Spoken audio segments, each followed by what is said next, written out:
Hello there.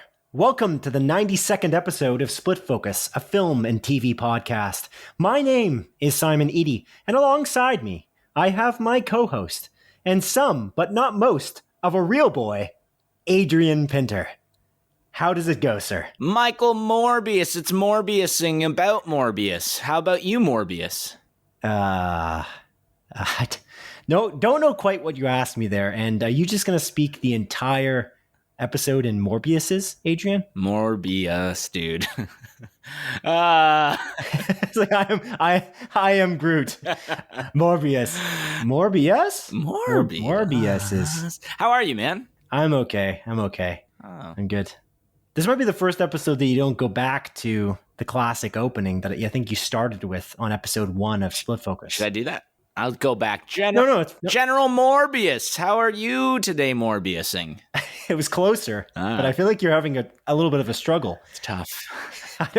Not sure what's going on. God. I'm assuming you watched Morbius. I Morbiused about.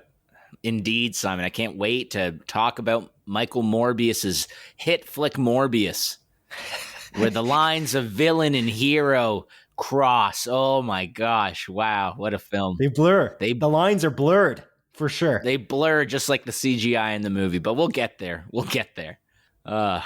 It is a movie. Yes. But Simon, you know what isn't a movie? What? Ezra Miller being arrested in Hawaii. Did you hear about that? I did. Isn't that crazy? He got arrested for was it battery or something? What did he do? Did he attack a guy? Something. I think he was just being very crazy at a bar. He was yelling obscenities. He grabbed a mic from a woman singing karaoke, and he attacked a guy playing darts or something like that. And the bar owner was like, "Yo, man, you got to get the hell out of here." And then he was arrested at that bar for disorderly conduct and harassment, funnily enough. Yeah. So it's a whole thing. Ezra Miller, probably best known for his role as the Flash in the Justice League films. And in the, arguably, many would argue it, the greatest cheer moment in film history. Oh, yes. Good call. Yeah, where he goes so fast, the time reverses, and the Justice League wins. Spoilers for Zack Snyder's Justice League, gang. But I guess they spoiled it during the Oscars. Yeah, so it's okay. Yeah. We have 2 rules here. If it's spoiled in the trailer or at the Oscars, we can talk about it. Yeah, that's right. Otherwise we won't do it because we're not going to spoil the movie. Unless it's Gotham. It's very important. Or the TV show. Yeah. Unless it's Gotham, which I feel like we gave enough of a heads up last episode. Yeah, we definitely did. And honestly, everything we talked about was in trailers. So, but again, I just want to bring back that moment here for just a second. How is that the most cheer-worthy moment? Again, it's kind of, they kind of made a mockery of the whole situation. There's so many good cheer-worthy moments. I've never been in a theater, I feel like, that erupted more than during even just the hammer moment in Avengers Endgame. I agree. I feel like that moment was everyone was ah! Just everyone. Yeah. There's lots of moments in No Way Home as well, like Spider-Man No Way Home. But anyway. And in this new Morbius movie, the crowd went wild. The 10 plus people crowd, they just stood up and cheered. They're wow. During that moment where Michael Morbius, Morbiused, as you would say. Oh, dude, he was Morbiusing about. 10 out of 10. But yeah, I don't know. It's kind of funny. I digress to the Ezra Miller stuff. It's funny because this isn't the first time he's had a little bit of controversy. Do you remember that video a couple years back where he just fucking choke slammed a woman at a bar? Do you remember that video? No. Yeah. What? Yeah, this was a couple years ago. I shouldn't be laughing because it's literally just abuse. But he just choke slammed a woman at a bar. I want to say it was 2019. Crazy. 2018. It was 2020 maybe. I don't know. I have no idea. I just heard about it just now. Yeah. So are you asking me? Yeah, man, I was asking you. Are you asking Google or? I think, yeah, it was So April 5th of last year, sorry, 2020. We're in 2022 now. Yep. April 5th of 2020, a video was uploaded to Twitter which showed Miller appearing to choke a young woman before pushing her to the ground outside a bar. So there's that whole that sucks. rigmarole. It's crazy because I'm pretty sure Ezra Miller the next day was supposed to be on the red carpet for his film, Harry Potter and the Dumbledore something or other. What's it called again? The Fantastic Beasts and the Crimes of Gay Wizard Hitler. No, that's the other one. Oh, that's the second one. Fantastic Beasts and you can't use that anymore. Actually, sorry. Fantastic Beasts and Dumbledore's secrets in this closet. Dumbledore's skeletons in the closet, something like that. Dumbledore's Secrets of Dumbledore. Oh, okay. Yeah, actually, you're pretty close. Yeah, surprisingly. Yeah, no big deal. Yeah, you get to use the crimes of Gay Wizard Hitler. Yeah, whatever. As much anymore because the movie's long gone. It's over. It's done. Aired, and it wasn't very well reviewed at all. Yeah. So I'm hoping this new one's going to be good because it will give me a reason to go back, or actually at all, to watch the Fantastic Beasts series because I haven't watched them just simply because they seem to progressively get worse in terms of ratings. Yeah. Critics' reviews. So, man. But yeah, it's like seems kind of irresponsible to just attack a man playing darts just before you're about to be on the red carpet and go on a press tour for this movie because he's a pretty big part of that movie. I imagine. Yeah. But I don't know what's with actors just like just hitting people. You know what I mean? Lately, like the most obvious one, which we talked about. Actually, we haven't talked about this one. Is Anthony Starr when he like beat up like this 21-year-old chef in Spain. Funnily enough, is that the most obvious one?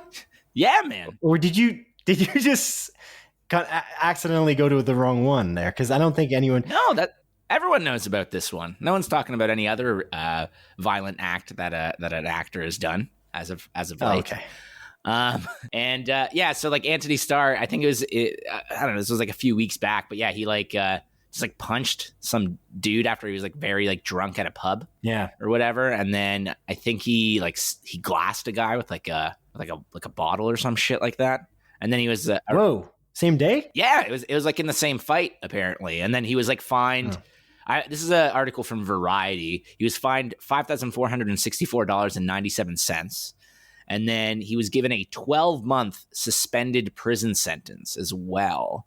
So I'm kind of confused as to how a suspended prison sentence works. Like, does that mean that he still has to serve it? It's just he doesn't have to serve it right away. Like, I'm a little confused with that because I didn't really look into it. But he was in Spain filming that new Guy Ritchie movie with Jake Gyllenhaal. So, yeah. I think it just means he's got to do probation. Oh. Yeah. So, like, it's just like they determine you don't need to spend the time in jail. You just can do the sentence via probation. I think that's how that works. I'm no lawyer. But you are a doctor. No, I'm not a doctor. But regardless, I don't think you even said who Anthony Starr is. Oh, yeah. Anthony Starr, probably best known for his role in that one episode of Auntie Donna's Big Old House of Fun, which is a Netflix original series. No. And then he plays some random character in The Boys, I think Homelander or whatever, which is the Amazon show. Yeah. Only the main character. Yeah. But yeah, he's really good in The Boys, I must say. He's, I don't know, he's a very villainous guy. That's why he struck me in all the interviews with him that he seemed like a nice guy, but then he's such a dick in this show, which is great. But then now he hit a guy with a bottle in real life. Yeah, he even said I think he said something along the lines like, "Do you even know who I am?" And then no way. Yeah, just saw that over the top. It's like, come on, man. I'm Homelander, and then his eyes got red. Yeah. And they cut the guy in half with his laser vision. Whoa. No deaths. Otherwise, it definitely wouldn't have been a suspended prison sentence. I feel like it would have been just a prison sentence. Yeah, just a full-on prison sentence, baby. Yeah. Bam. Okay. Good stuff. I mean, not good stuff, actually.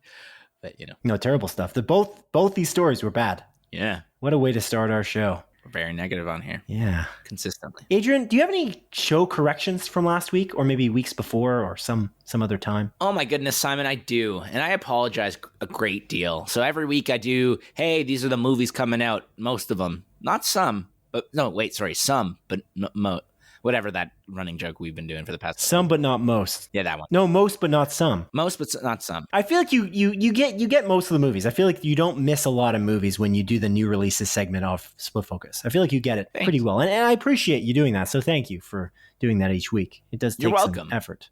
I appreciate you doing literally everything else. Oh, you're welcome. No worries, man. No worries. Sorry, what was the correction? So what blunder did you make this time? So there's the hit movie, Simon, Pinocchio, a true story, came out on video on demand on March 22nd of this year. And honestly, I'm truly sorry I missed this, because the reason I found out this movie came out was actually through a meme. And the meme in particular was a YouTube video that was called, let me pull it up. Where is this? It was called, where are you? And I thought Fruity Pinocchio couldn't get any worse. And I was like, what? This is like 4.6 million views, came out 9 days ago. And I was like, what is this? And apparently they released a trailer for this movie a couple months ago. It's a Lionsgate movie. And I feel like, should I just play the clip? I don't know if we've got copyright for that. Daddy. I knew you wouldn't say no. Let's go, Tybalt! Great adventures await!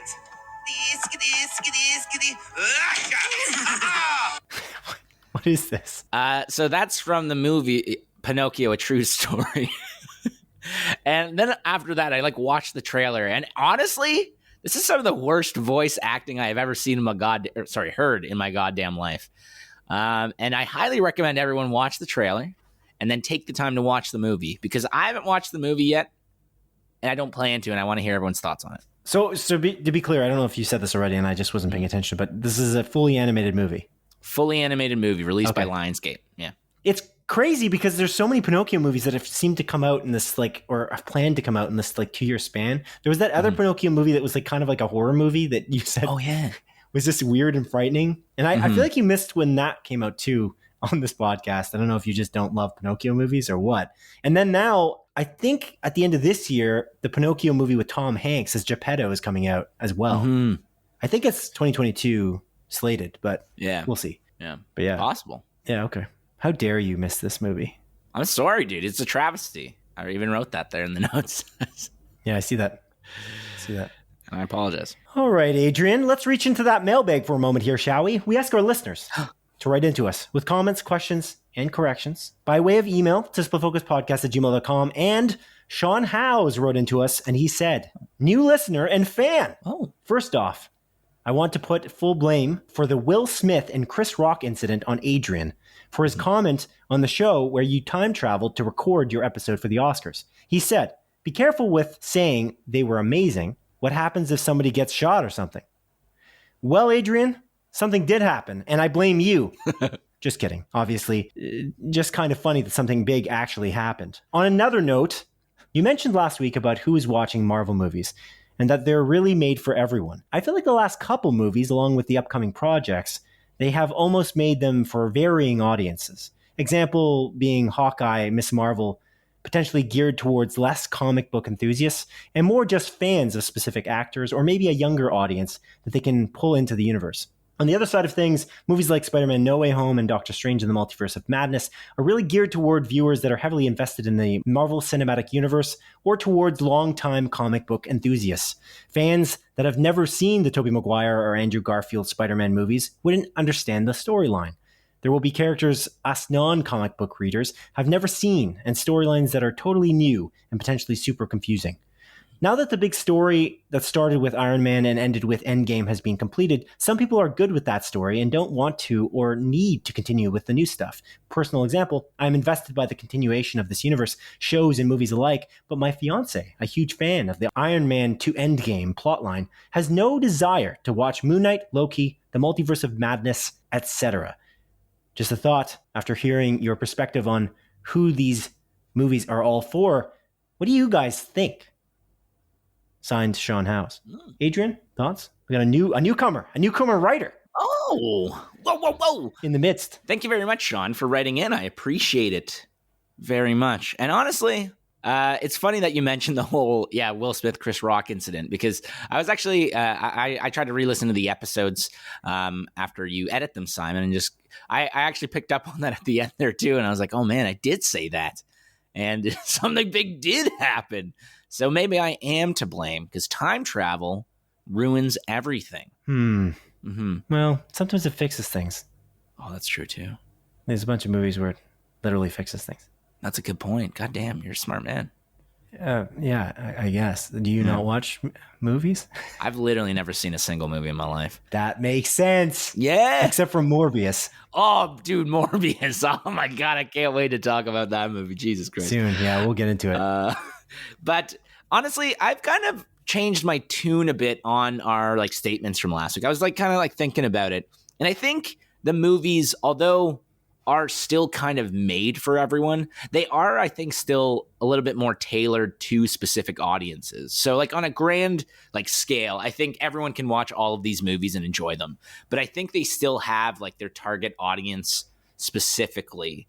So I don't know. Again, kind of like the the Miss Marvel movie, TV series coming out and everything like that. I think that series, like looking at the trailer and stuff, is probably a little bit more aimed toward a younger audience, or a more, maybe a young and diverse audience that can kind of like see themselves in a superhero.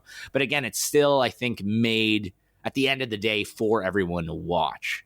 It's not like something like, I don't know, you're not going to make like a something set in the MCU that's like a, Mickey Mouse Clubhouse type shit. You know what I mean? Yeah. So I think like it still should be made to be enjoyable by all, but there are still specific audiences that these, films and series are geared towards. So that's kind of like my tune right now, Simon. What do you think? I agree with you as well. I think that I think almost like a Pixar movie. It's like they're geared for adults in some ways, and they're geared for kids in some ways. When you watch a movie like Up, there's something for everyone in that way, and that they're animated movies, obviously, but I feel like they're geared in many ways for everything. But some of the Marvel stuff, in some examples, are potentially more geared towards kids, whereas some of them are potentially more brutal, like a show we're about to talk about soon. And that is more geared toward potentially adults, but kids could watch it theoretically. I feel like it's for everyone in that way. So an example of an outlier of this, though, I would say is definitely the Daredevil, like the Defender series that was on Netflix and now is on Disney Plus. I feel like that is not geared towards kids at all. And that's kind of an outlier. And I mean, people have criticized Disney for throwing that onto Disney Plus proper because it's TV MA or TV mature, for that fact that it isn't geared really towards everyone. And so, it's an interesting distinction. I was kind of hoping for Daredevil, but if they bring back Daredevil, are they going to make it TV MA? And I'm wondering if they don't want to do that because they want to be able to merge Daredevil into the MCU. But I don't think it really matters necessarily. It's in the same way that bringing Deadpool into the Avengers universe and having him in one of the movies, like in Multiverse of Madness, like he's rumored to be in, like Doctor Strange in the Multiverse of Madness. If they were able to bring Deadpool in, he's not going to be swearing in that. That's going to be a 14A at most, PG-13 probably movie. So they're just not. Maybe they'll give him the one fuck. Who knows? Yeah, maybe. But they haven't been inclined to use the F word in any Marvel property that's not a Deadpool movie, which was initially made by Fox already. So it's kind of an interesting situation. But I still hope for a TV MA Daredevil. It's still something I'm hoping for, and that would be just for adults. So maybe to actually reference Ken's email, because this is all branched off of Ken's email from last week. Kenneth Saddlebauer, a longtime listener, a longtime writer in every episode of our show, he specifically wrote into us last week saying that Miss Marvel is maybe designed for more of a children's audience, which I agree with actually a bit more than I did last week. But at the same time, I still feel like it's got to be tailored as well for adults, just like the Disney movies. I loved Tangled. You know what I'm saying? Like I loved Moana. Apologies, Adrian. Don't make fun of me. Moana. Okay, buddy. All right, Mr. Penguin. All right, come on. What? I pronounce it right. Penguin. Penguin. Yeah, it's a penguin. Yeah. Like a ping pong gwin. Anyway. Yeah. Terrible. Anyway, regardless, Ping pong one. yes, I like those movies. If it's anything like Moana, I guess it's still for adults too. You gotta just make sure it's for everyone in some capacity. And I think that they're gonna do that part. My worry has been mostly about Miss Marvel. It's the cheapness of what the trailer seems to be. It's the cheapness of the visual effects and that aspect that I've been most worried about. I don't care if it's a coming of age story that's tailored for teens. That's not my issue, but I just want to say that just for the record. Okay. That's all I've got to say on this. We've talked about this for a long time. Yeah. Adrian, do you think we covered everything? I think so. All right. Also, that you don't like that show because you're racist. I remember. No. Yeah, we talked about No. that. Yeah. And we also talked about how I loved Miss Marvel in the Avengers game. And specifically, she's the highlight of the game. Do you keep forgetting that every time we host this podcast? Yeah, I do, actually. Okay. Convenient. Convenient. Oh, yeah. Hold up. We were going to move on from Sean's email, but I have one more thing to mention. The one other thing that I'd like to point out to kind of answer Sean's inquiry is that Kevin Feige once said when the Marvel Cinematic Universe started to get popular, people were taking notice. Critics were taking notice. People were saying, why are these movies so well reviewed? How are you doing this? Every movie seems to be better received by audiences and critics than the last. How is it that you're pulling this off? And his answer seemed to be continuously, it's not about the overall universe. It's about making each movie great on its own. Make each movie have a succinct storyline that has a beginning, middle, and end that's satisfying. And then the rest of it is really just adding in the little features, the little Easter eggs that pulls the full kind of Marvel Cinematic Universe into the fold. It's not about creating a giant universe and then making a good movie. It's the opposite. You make a good movie first, get the great directors and cast members and crew to create something great, and then you think about the Marvel Cinematic Universe as a whole. So I'd argue that they are each for everyone, these movies. That they are built for everyone. They're built first to be a great movie, and then they pull everyone in after. There are some outliers in this. Obviously, Infinity War and Endgame are a pair. You have to watch them together to really get the whole idea. And that's a very Marvel Cinematic Universe 2 movies. You require them. But even Multiverse of Madness, the upcoming Doctor Strange movie, I feel like it's going to be pretty succinct as a story. I don't know. We'll see what happens. But I feel like there's going to be a lot of characters that they pull into the fold. But I think they'll give context in various ways that will make it still accessible to those audiences that may not be super familiar with the characters that end up being in that movie. That's what I think is going to happen. We'll see what happens. But I feel like they've done a good job in Shang-Chi and The Legend of the Ten Rings, especially Eternals, because it's new characters. Even Spider-Man No Way Home to some extent. It's a story in of itself in that movie. So I feel like they're going to do that with the other movies going forward, because I feel like they've done a good job with that in their TV series and movies already. Okay. Anyways, Sean, thank you again for writing into us. Much appreciated. Yeah, thanks, man. We always appreciate when there's somebody new writing into us. You can write into us about anything, audience. So please write into us at splitfocuspodcast@gmail.com, and we will read and respond to your inquiry or correction or your comment. Adrian, what did you watch this week? Well, Simon, I guess let's segue into the new Marvel series, since we've been talking about Marvel series. Yes. And that is Moon Knight, which is the first episode of the Moon Knight series, which released this past Wednesday. Let me stop you there. It's pronounced Moon Knight. Moon Knight, as in like a knight in a round table kind of situation. Oh. Knight with a sword from the medieval times. Yeah. Oh, okay. Sorry. Thanks, man. I appreciate that. Oh, you're welcome. So, yeah, Moon Knight, the first episode came out on this past Wednesday. And oh my God. I'm just going just to mispronounce every word this day. I'm not actually. I hope not, because it will get tired pretty quick if it hasn't already. I feel like for most audience members. So like, cool it a little bit, all right, Morbius? If I like, I don't know. I feel like it would be very difficult to actually mispronounce every word. You're trying to mispronounce feel? Yeah. That's one of my favorite Key and Peele skits. I think we've talked about it previously on maybe episode 20 of Split Focus, but the Key and Peele like Comedy Central show. But I love that skit where it's the substitute teacher one. Yeah, where he's like mispronouncing everyone's name. Exactly. Aaron. Yeah, Jack Quillen. Yeah, it's good. It's good gold. stuff. It's golden. Anyway, Adrian, what did you think of Moon Knight? So Moon Knight episode 1 aired on Wednesday, as you said, like for about 3 hours there. Very, very longest intro to us talking about what we've been watching we've ever done on this podcast. And it's about a 40-minute episode. It's directed by Mohammed Diab. I believe that's how you pronounce his name. And this show is being screenwritten and showrun by Jeremy Slater, who I basically threw shade at earlier on in our podcast because I was like, this guy's track record is not amazing and I'm a little worried. Yeah. But he did have one really good show in the Exorcist series. And yeah, so what did you think of this? Like, what was your thought process on this show? It starts pretty awesomely, I think. Like the start of the episode or this first episode as a whole? I think the whole episode, but the way the episode starts in general is pretty great. And we can't spoil anything here. We're not going to spoil anything here because we're generous like that. But I think that even just the starting scene is like brilliant. I feel like the shoes. Yeah, I actually didn't really like it. I'll be honest with you. I thought it was okay at best. I don't know. I was kind of going in like very excited, and I actually watched it at 3 a.m. like when it released, just because I like had a nap and I couldn't fall back asleep. So I was like, oh, I'm gonna watch it like at 3 a.m. And I thought this episode was.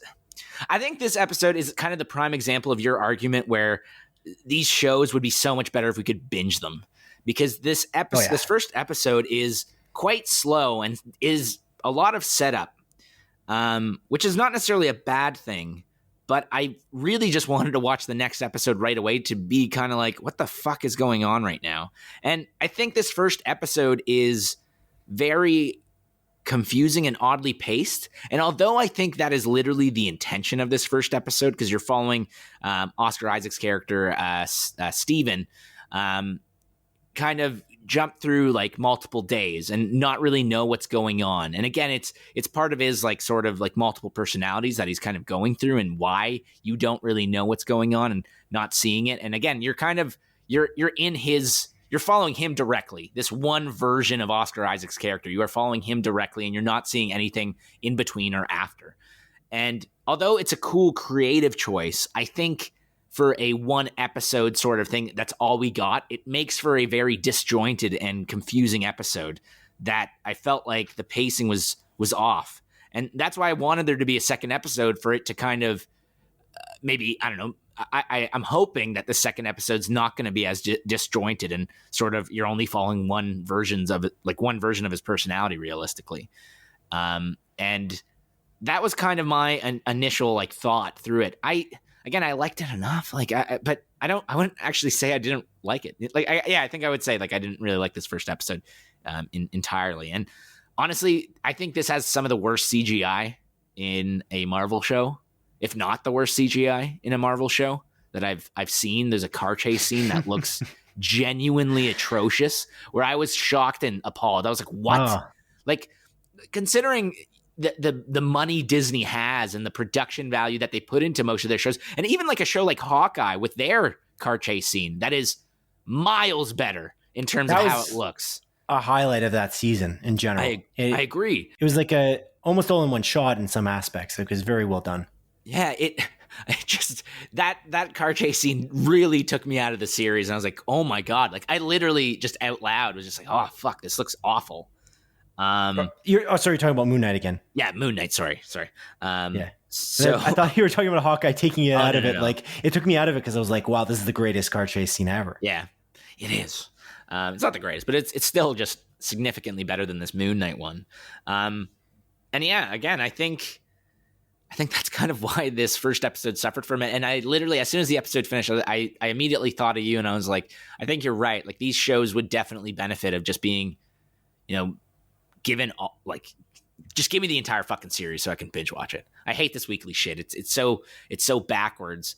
Or again, at the very least, do what they did with Hawkeye, where they released the first 2 episodes. Because I think this show, I mean, maybe I'll change my tune when I watch the second episode, but I feel like this show, out of all of the MCU shows that we've seen, would benefit most of having a second episode right away. But who knows? Maybe I'm going to hate the second, or maybe I'm not going to like the second episode either, and it wouldn't have fixed anything. But what did you think, man? Obviously, you liked it, so I'm curious. Yeah, like I liked it for sure. I think that it's great, and my thought process after this episode was I'm tentatively excited for the rest of the season, but I know that the problem with the Marvel shows is not the beginning. For me, it's always been they can't stick the landing. And I've said this many times on this podcast. I just feel like they haven't stuck the landing on any of their series that weren't the Netflix. Except for Loki. Right. That weren't the Netflix series like the Daredevil series or Loki. And Loki is really the one that I feel like they really stuck the landing and that they had something in store for the end. Theoretically, these series should get a bit of a valley in the middle where it's kind of not, you're kind of questioning it maybe a little bit. And then like that, ideally it goes awesome and exciting all the way through, but it would be great if they could just, again, to be a great beginning and great ending. And I just feel like that's not happened with Falcon and the Winter Fella and what's the other ones? WandaVision. The ending of that was like, ugh, God, it like really sours. And Hawkeye was, I've explained many times why I think Hawkeye is poor. I think it's the worst one for me personally. Although it's a great holiday movie and I really like that aspect and the production values are through the roof. It's funny that you mentioned the CG though, because I didn't notice it at all. And a friend at work mentioned to me, he's a friend from work. He didn't mention that. That was just making a silly reference. Yeah, I got it. Okay. That's a good reference, dude. That's a good reference. You understood that reference? I understood that reference. Excellent. All right. Anyway, so he specifically said to me that the CG was terrible in the car chase scene. And I was like, I did not notice that at all. And I'm like, I'm doing a podcast later tonight. I have a strong feeling I know someone will realize that it was bad CG. Let's see if Adrian noticed. And you did. Yeah. Yeah, you always notice the bad green screening or the bad like weird cropped CG bits, and I didn't notice. I honestly didn't notice. And the pacing thing, I just completely disagree with you. I don't agree. I like this perspective was bold, and it's like how WandaVision starts, and that's why I think of the fact that WandaVision especially started very strong, ended kind of poorly. This show has the potential to do the same, although maybe not for you. Maybe it's just going to go into an awesome climax by the end kind of thing, like an incredible ending, because you think that the beginning may not have started as great as it could have. But I think that the concept of following Stephen Grant and kind of shifting the tone in the way they did and focusing on his character, that was arguably the best part. Oh. I feel like that's the coolest thing, because you do something like WandaVision where each episode's kind of a different type of TV series, like a different genre, or I should say timeline in terms of decade of types of television. TV shows. Of television shows through the ages. That's brilliant. And the way that it started in black and white is notoriously great. It's the production values are also amazing there though. And I feel like they spared no expense as their first Marvel series for their first Marvel series. And they maybe didn't do that here considering your disdain for the CG. But I don't know, man. I thought that the way they jumped around, the way they paced it was the brilliant chaos of what his mind is, what this character's mind is. And it represents that. And it's like, it makes you feel uneasy for a lot of the episode because of that element. And one actually thing that I should mention, which is really kind of neat, the trailer that we saw for this, and I think honestly, there's not a single moment in that trailer that we did not see in the first episode, which is great and also kind of scary because it means that I don't know what's coming next, but it also means that I have nothing spoiled for me, which is kind of the opposite of how Marvel does trailers. Is there anything in the trailer that you think we haven't seen yet based on the first episode of a 6-episode series, Adrian? No, I think you might be right, man. They have released more trailers actually, and like, you know, I'll be like scrolling through, I don't know, Instagram or whatever, and then you'll see an ad and it'll like show a couple scenes. But I've tried to avoid those at all costs because like I'm still intrigued by this show, and I do tend to agree with you the whole aspect with like Stephen Grant and like kind of like. The show makes you kind of feel bad for him a little bit. And, you know, you're following him along while he's totally oblivious to what's happening. And I do kind of like that aspect of that. But again, I think because of that, it made the pacing feel off for me. But I think you are right about those trailers that were released. I can't recall off the top of my head, but I think it pretty much only showed what's in that first episode that you mentioned. Which is really cool. Yeah, it is really cool. Yeah. Kind of makes me be like, oh, what's going to happen? Oscar Isaac's performance, very good. So good. Ethan Hawke's performance, very, very good. And people criticized his accent, Oscar Isaac's accent with the British Stephen Grant. And I really don't see it. I'm not a British man, though. So I guess I can't relate to a British man in this sense. But I don't know. I don't know if they still think it's bad. Because I know that people, again, they specifically criticized the accent online after seeing the trailer. I don't know if there's still criticisms for him kind of after watching the first episode. But I feel like you should be able to understand, though, that this, again, might be the fact that he is multiple personalities, and maybe it's because this is what he thinks the British man sounds like. Is this British version of this character the main version? That's the question I feel like you have to ask, and we don't know the answer. And even if I did know the answer, I wouldn't spoil it here. So that was a question I asked many episodes back, and I feel like that was well represented in this. And Oscar Isaac specifically said in an interview, the choice of accent was deliberate, and I feel like I see that completely. And I don't think that he goes in and out of it. I believe it. I don't know. I believe it personally. It may be a bit absurd in terms of the way people speak in the UK. But I feel like it doesn't matter because that's what this character thinks it sounds like to be a British man, I guess. Anyway, yeah. I kind of really liked it, honestly. I think I really liked it. And the only thing that I can say, I don't know, the thing I would say for sure is that I agree with you always. I will always say that the splitting up episodes and having them not bingeable and not allowing me to watch the second episode, third episode, fourth episode, fifth episode on my own pace is a problem. And it's going to be a problem constantly. I'll also watch Severance this week. I'm not going to talk about it because I keep talking about it every week. It just keeps getting better and better, but they leave these cliffhangers. It feels like Lost in some aspects in that way. And I love Lost, and I love the mystery that Leftovers and Lost left me with. And I just feel like, just let me watch this show. I just don't want to stop and start it. Apple TV Plus is the host for Severance, the show starring Adam Scott and none other than Christopher Walken. But again, Closet. Sure. But again, it's a great show, but I'd like to watch it at my own pace, Adrian. You understand? I think you understand what I'm saying. Yeah. Anyway, yeah. So Moon Knight, a success to start. But I'm tentatively worried. I tentatively await the finale because I feel like that's going to be a blunder. And I'm like, oh, I see.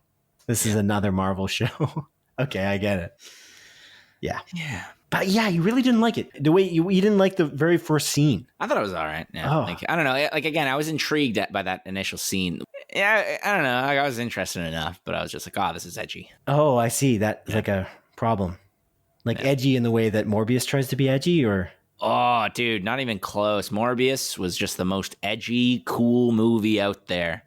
So we move on. We'll talk about Moon Knight as we go on in this throughout the season here, as we watch each episode as it comes out. Also, we'll do a Moon Knight A Closer Look episode, which is basically our bonus episode series of Split Focus, a Film and TV podcast, where we deep dive into the spoilers of the show when all 6 episodes finally launch, which we'll probably do for Morbius, unless you disagree, Adrian. Oh, no, I want to spoil the shit out of Morbius. Yeah, okay. So we'll do that for sure. That will come out probably Wednesday or Friday of this particular week. But with that all being said, Morbius, Adrian, we watched it together in theaters with Kenneth Saddlebauer, a longtime listener, longtime writer-inner. Kenneth Saddlebauer, what did you think of Morbius? It sounds like you loved it based on your previous comments. Dude, Morbius is one of the most Morbius movies I've ever Morbiused. It's so freaking Morbius. I absolutely Morbiused it. How about you? Yeah, I would agree because that means nothing. Let's move on to the news, shall we? No. So, Morbius is definitely a movie. Simon Edie. Yeah. It is definitely a movie. It sure is. Sony Marvel, obviously. This is from it's a Sony created movie, so it has no really affiliation. Obviously, it has an affiliation to the Marvel Cinematic Universe, but it doesn't have one in terms of producing. And if it does, it's non-existent. Oh my God. Okay. I want to keep this portion brief because I actually just want to just tear this movie apart in a closer look. This movie is genuinely atrocious. I just want to give it more background. It stars Jared Leto, Matt Smith. It also is directed by Daniel Espinosa, who directed Life, which hilariously, and I didn't know this, the prequel to Venom. Yeah, we thought it was the prequel to Venom, the first Venom movie with Tom Hardy. And we were convinced before we watched Venom. And then when it wasn't, after we got out of the movie theater, we're like, what a disappointment. Yeah. Because it seemed like it was perfect. Again, the Deadpool writers even wrote Life as well. And they're great writers, and Life was a great movie, but really Daniel Espinosa directed this as well. And yes. Yeah. I feel like Daniel Espinosa directed this movie in the early 2000s, and they just held on to this for this long. This movie is just... Well, it did get delayed like 10 times, so maybe. This movie is the ultimate April Fool's joke, and I don't even like April Fools. This is just... Again, I led with this. This movie, to me, is genuinely atrocious. But it's one of those so bad it's like... I wouldn't even say it's so bad it's good. It's so bad that it's enjoyable because you can just laugh at its ridiculousness. Okay. It feels like a movie that has not learned from movies over the past 20 years. All those MCU movies, the X-Men movies, it didn't learn from any of them.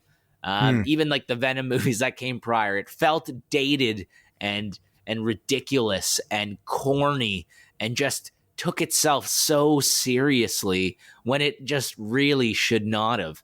And although I did not like Venom, Let There Be Another Venom That's Red, that movie at the very least didn't take itself seriously. So you can be like, it's not funny. And it's not even unintentionally funny. It's just I guess there's like two scenes in particular where I was like, that's actually kind of funny. But that movie is just, at least it was brief. It was fast paced. It's like, whatever, there's good performances. And this movie is just unintentionally funny at multiple moments because of just its absurdity. It's, again, the level that it takes itself so seriously. I think some of the performances were actually quite great. I think Matt Smith actually did a very good job playing Milo, or whatever the fuck the guy's name is, because they keep on changing it. Lucius, I think, is what his name is, and then he's like, "No, I'm just gonna call you Milo. You're." Anyways, doesn't matter. We'll jump into that a little bit more in a closer look, but it's so bad. It's just so bad, man. What about Morbius? Like, what about Jared Leto's performance? He just, honestly, all I was thinking of, like, when he's walking, there's like, these are in the trailers. He's like walking with like the walking sticks and stuff like that. And I'm just like, this motherfucker probably did this on set for days, just pretending to be slightly crippled to play this role. Just like he did during Blade Runner, where he pretended to be blind. And just like when he was on Suicide Squad, sending dead rats to his coworkers. And honestly, I'm very biased against Jared Leto. I don't like him. I don't think he's a good actor. I liked him in House of Gucci just because he's just so over the top and he's the comic relief in that movie. But I just don't like him. And he's also, I don't know. I just don't like him. And I didn't like his performance really in this movie either. Yeah. What did you think, man? Honestly. Wow, you got strong feelings about how bad you believe this movie to be. You said a lot of good things there. I feel like you're a bit more on the extreme compared to what I'm going to say. I don't hate it, but I don't think it's a good movie. That's what I would say. In the same way, I feel like Venom, Let There Be Carnage, or Let Them Be a Red Venom, which I think is an apt title. Venom, Let There Be Carnage, I thought about it recently, and I don't know how we didn't mention this on the podcast, but it's basically the Venom movie again. Yeah. It's really very much like because Venom, the Venom movie by Ruben Fleischer, is basically like director Ruben Fleischer with Tom Hardy in it, obviously.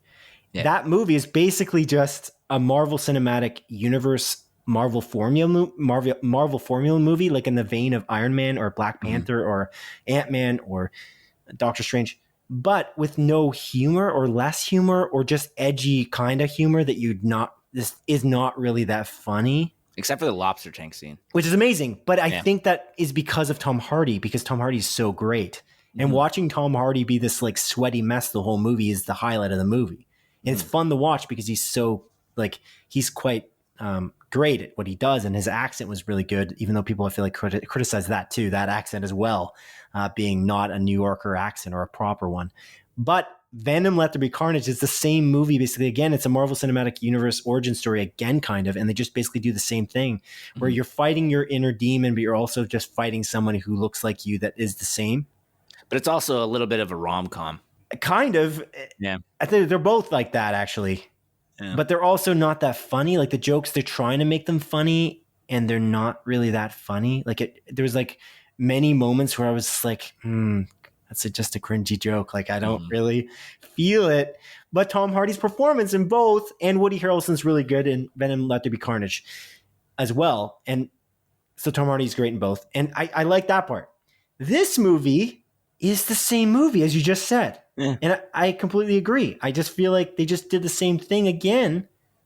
But like, how did you do the same thing again? Like, what is the benefit? Again, they make some quips. They make some quips throughout, but they're just not that funny. Like, there's not a lot. I feel like there's not as many cringy jokes as perhaps Venom Let There Be Carnage, or like ill-conceived jokes, I guess. But like this movie is just, it almost wraps up too quickly too, in a way. And I'll talk about this during the closer look. I feel like the special effects are really kind of cool in some aspects. I feel like you're going to burn me for that a little later. I disagree. Yeah, I think they're not good. Okay. I didn't mind them in some aspects. We can again talk about that on the closer look. And I like Jared Leto, and I know you don't. So like, I feel like not liking Jared Leto going into it, you're going to have a biased opinion a bit, maybe. I like him in 2049. I think that he's actually, I probably liked him the least in House of Gucci, funny enough. And I liked him as the Joker, funny enough too, which is probably one of his most criticized performances ever. Yeah. I thought he was the worst Joker, but still did a good job, was my take. Is that the Joker can be interpreted so many different ways, and that was his interpretation, and I liked it because it was just different and it was cool. And again, we've talked about this before, but people say, "Oh, I don't want to see the Joker again in a live action Batman movie because we've seen the Joker so many times." And it's like, well, we've seen the Batman so many times. Like, we've seen Batman in many iterations, many different actors have played him. We're seeing the same thing with the Joker, who's really Batman's arch nemesis. Yes, there's a giant rogues gallery, but I rather see this massive interpretation, a difference between all of these different actors. But anyways, I digress. I like this movie okay. Is it good? No, it is not good. And it literally has one of the worst end credit scenes, the worst end credit scene that I have personally ever seen. It is so bad. I can't even believe that someone wrote this who's a professional screenwriter. I can't believe it. It's shocking. And it's like, I don't know, is it made for children? It's written by some high school kid, fan fiction. Yeah. It's literally, that's how it felt like. It's not good, and we're not going to spoil it here because we don't spoil things on this podcast, but we will talk about it in the closer look episode, which is our bonus episode, which is coming out later, as I just said moments ago. What else do I have to say? I don't know. I just feel like the Matt Smith, Jared Leto dynamic, that was very interesting. I think they're both good actors, and they played off of each other well. I think there's certain actors that were actor that was completely underutilized considering how good he is, maybe. We can talk about that later. And I don't know. You didn't like the CG. Yeah. Anyway. This movie is vast majority exposition. Interesting. An interesting other take. They explain everything. There's also some other hints as to where this lands in the cinematic universe, the Marvel Cinematic Universe. Oh, God. And it's pretty interesting. That's kind of cool to me in a cautiously pessimistic way. I don't know how else to describe that. Cautiously optimistic, but I'm not really optimistic at all. I don't know what else to say, but there is a bunch of hints that they dropped throughout. And Kenneth Saddlebauer, who we watched the movie with, actually pointed out some really cool moments in it that actually harkened back to other horror movies and things like that. I don't think it's completely terrible, but I almost feel like it's on the same vein as Venom, but it's just, you're completely right to say that they did not learn from literally 28 movies or whatever has been already established in the Marvel Cinematic Universe. Like, how did you not learn? How did you not change anything? And you made this as humorless as possible. It seems like, I don't know. It's very strange. It's a very strange movie, but for me, it lands where the Venom and the Venom Let There Be Carnage movies land in terms of my like for it. That's what I would say. I think they're worse, and I think this movie's worse than Suicide Squad. You think this movie's worse, or are you saying Venom's worse? I think this movie is worse. Okay. Because you said there. I was like, oh, sorry. Wait. Yeah, okay. Sorry, this movie's worse than Suicide Squad? I think so. Like obviously not the Suicide Squad by James not Gunn. the Suicide Squad. I mean Suicide Squad. It's 2016 Suicide Squad. Yeah. By David Ayer. Mm-hmm. Okay. But it's not really by him. Because he's like, this is not my cut. This is not what I wanted. David Ayer said. Yeah. He's practically disowned the movie. So yeah, that's fair. Yeah, like that movie's bad on a whole other level. There's so many problems with that movie that I don't agree with you. But yeah, we'll get into it. We'll get into it in the closer look. Have you watched anything else this week? I'll keep it real brief, but I watched Coda. It's fantastic. I really loved it. Oh, cool. Yeah, that's awesome. I'm glad you watched it. If you want to hear my review, just listen to Simon's review last week because I'm 100% in agreement with everything you said last week. It's 2 weeks ago. 2 weeks ago. That's what I meant. Episode 90. I really love that movie. It's really good. That's awesome. Is it ranked pretty high in terms of the overall Adrian movie rankings in terms of where you place it? Or I'm curious. It's not my favorite movie of last year, I would say. Okay. Your favorite movie is, of course, Resident Evil, Welcome to Raccoon City, or? Correct, yeah. So that's number one, with Drive My Car, number two, I think. Okay, yeah, Drive My Car. My mistake. I should have realized, but yeah. Coda's my number one. I really do love it. It's just beautiful. Did it make you cry? Curious. I didn't know. It didn't make me cry. I teared up. Oh. Like I wasn't like like you were doing, I imagine. But I didn't say I did that. Okay. But I did. I definitely did tear up. There's one scene in particular. Okay. Takes place at night. They're sitting out on the back of a truck. It's beautiful, and I think we mentioned this on the podcast last week about Troy Kotzer's Oscar speech and how beautiful it is, but it's awesome. And Troy Kotzer's ability to really make comedy with American Sign Language is masterful, man. I agree.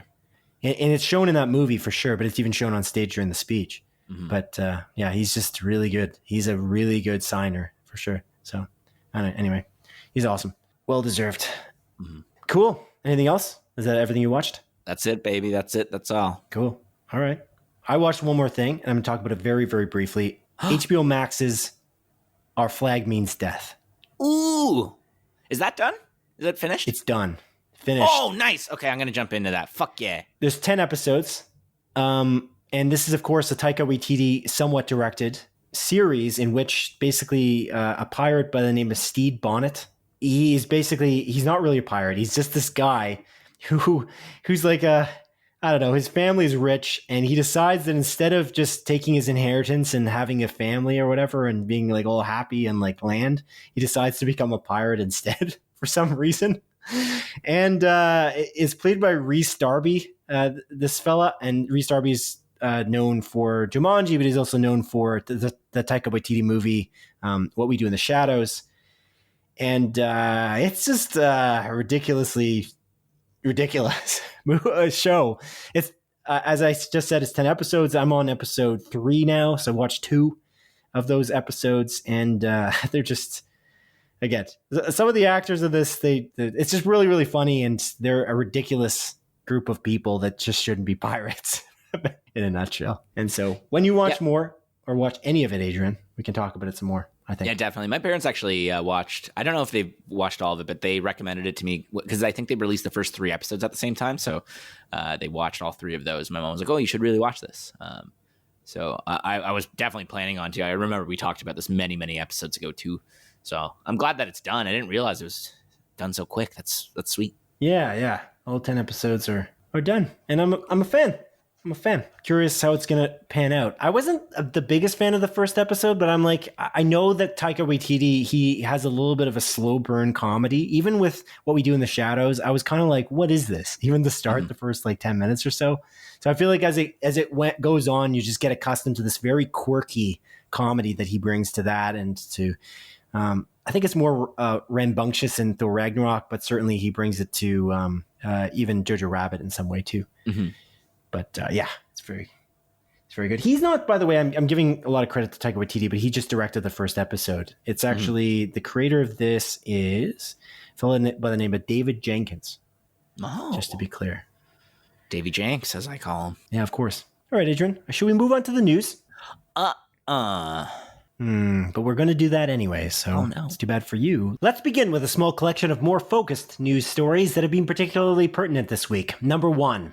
As publication deadline reports, the Warner Brothers streaming service HBO Max is working on an It prequel TV series called Welcome to Derry, which is looking to explore the years and months before the events of director Andy Muschietti's It Chapter 1 from 2017. It was initially a novel written by best-selling author Stephen King. In the novel and the movies, a malevolent clown kidnaps children in the small town of Derry, Maine, while a band of brave Derry kids attempt to fight back. Wonder Woman screenwriter Jason Fuchs will serve as showrunner, while It director Andy Muschietti and his partner Barbara Muschietti are set to executive produce the new show. Adrian, what do you make of this new HBO Max series? Oh, Simon, I make that this is a really good idea, actually. This is actually, I think, a brilliant idea, even, because I for one, I never watched the original like It movie or that It miniseries, but I really, really loved the It Chapter 1 and 2 by Andy Muschietti. And I think what they do in that movie is they arguably set up like a prequel series. They talk about, the years that led up to the events of the movie, and they also just reference many, many years going back, I think, over a century about these events that happen with Pennywise the Clown. And I think because of that, you can make a very intriguing and interesting, even like an anthology series where it's just Pennywise coming back I forget the time in between that he shows up every single time. It's like 20-something years or 30-something years. I don't remember exactly. But I think you can make a very interesting and intriguing show out of this.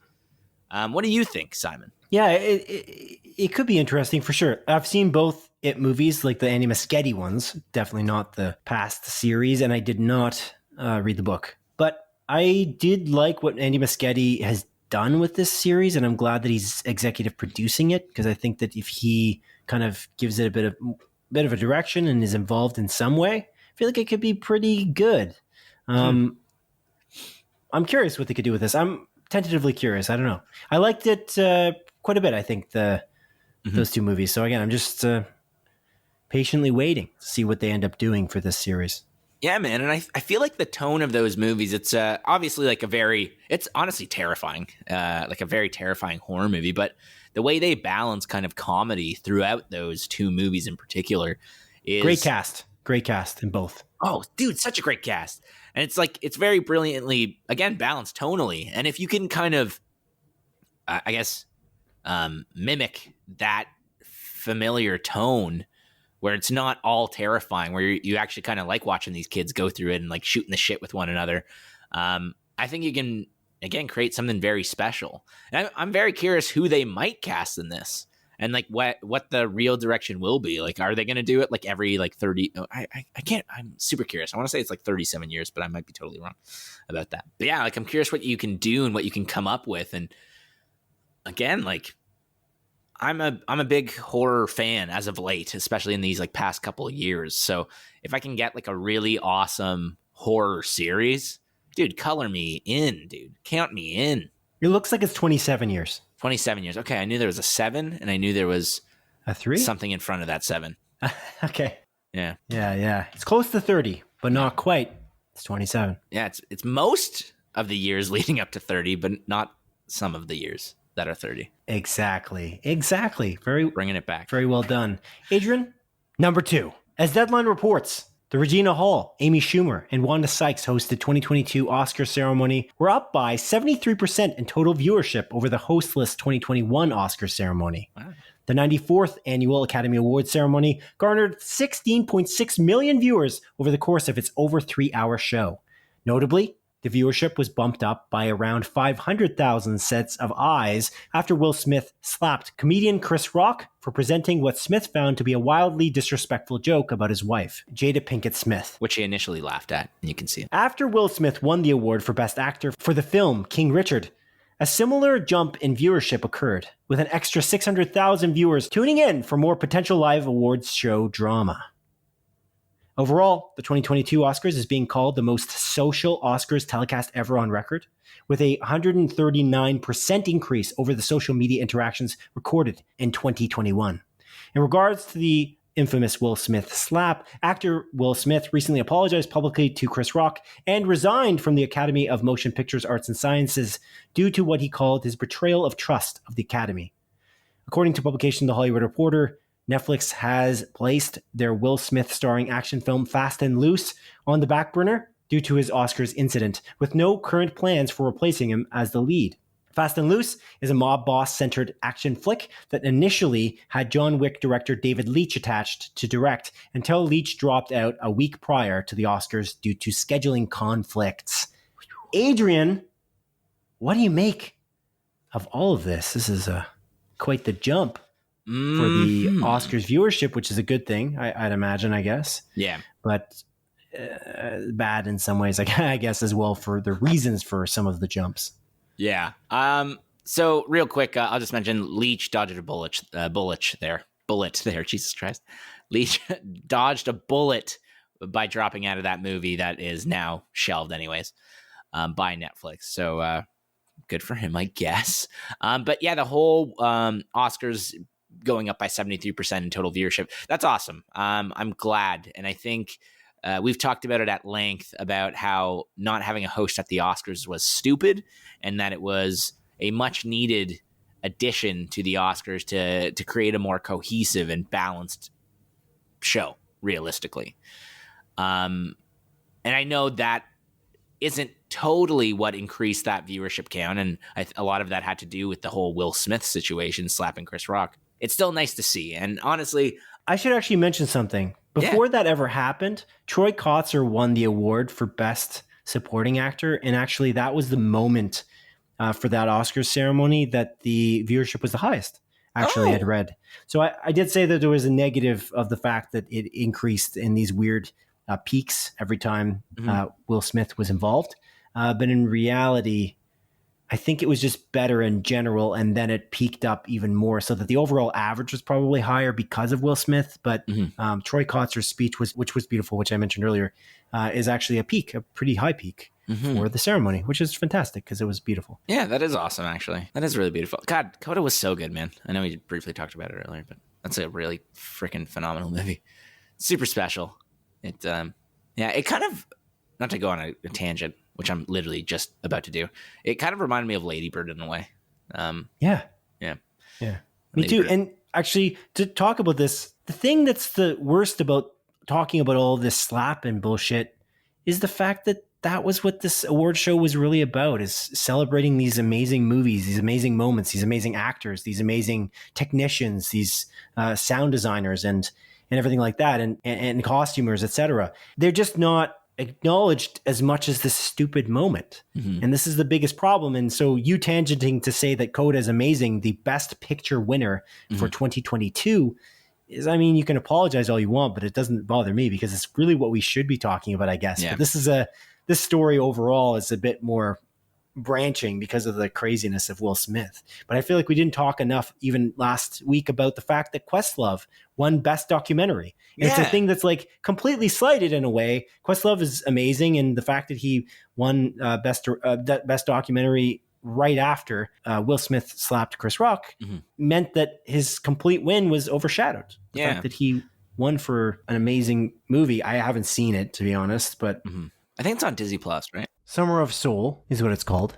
Is apparently amazing. It's 99% on Rotten Tomatoes, which is just very high. And we also didn't even mention about Billie Eilish winning an Oscar for Best Original Song with her brother Phineas. Yeah, that was a great moment too that we missed. But I feel like the real overshadowed fellow was Questlove, just because it just happened right after the stupid moment. But anyway.